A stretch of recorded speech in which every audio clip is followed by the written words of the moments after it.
नमस्कार. तर तुम्ही ना असं नखांवर नखे घासताना बरेच जणांना बघितलं असेल. तर असं म्हणतात की जर आपण हे नखांवर नखे घासली तर आपली केस गळती थांबते, केस चांगले वाढतात, केसांचे प्रॉब्लेम दूर होतात आणि केसांना वाढ चांगली मिळते. तर हे हे जे आहे नखांवर नखे घासणे, तर ह्याला ऍक्च्युअल मध्ये काय म्हणतात? खरंच याचा फायदा होतो का नाही? कधी केलं तर याचा ज्यादा फायदा होतो? कुणी केलं पाहिजे, कुणी नाही केलं पाहिजे, सगळं काही मी सांगणार आहे याच्याबद्दल.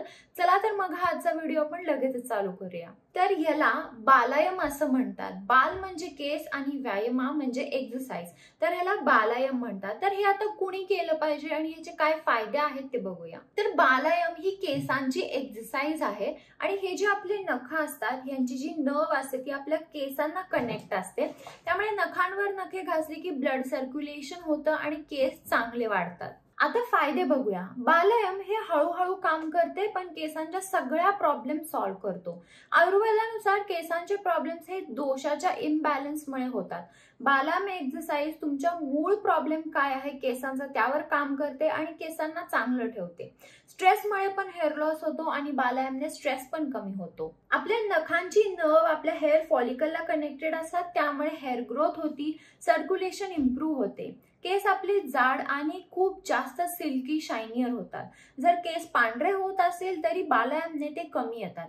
बालायमने नुसता हेअरफॉल नाही तर डॅन्ड्रफ, ऑइली स्कॅल्प हे देखील कमी होतं. बालायमने ॲलोपेशिया पण बरा होऊ शकतो. तुम्ही कधीही बालायम करू शकता, त्याला काही टायमिंग नाहीये. तुम्ही दिवसातून कधीही असं व्यवस्थित बसा, एक मोठा श्वास घ्या आणि मग तुम्ही हे बालायम एक 5 ते 10 मिनिटं करू शकता. त्याला काही टायमिंग नाहीये.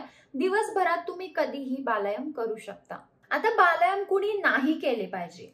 हाय ब्लड प्रेशर, हायपरटेन्शन लोकांनी हे केलं नाही पाहिजे. तुम्ही जर प्रेग्नंट असाल तरी देखील हे करू नका. तुम्हाला जर नखांना कोणतं इन्फेक्शन असेल तरी देखील करू नका. तुमची अँजिओग्राफी किंवा कोणतीही सर्जरी झाली असेल तरी देखील तुम्ही हे करू नका. आणि हे तुम्हाला रोज जर तुम्हाला करायचं आहे, यामधला कोणता तुमचा प्रॉब्लेम नाहीये, सर्जरी नसेल, तुम्ही प्रेग्नंट नसाल, इन्फेक्शन नसेल, तर रोज एक 5 ते 10 मिनिटं तुम्ही हे करू शकता.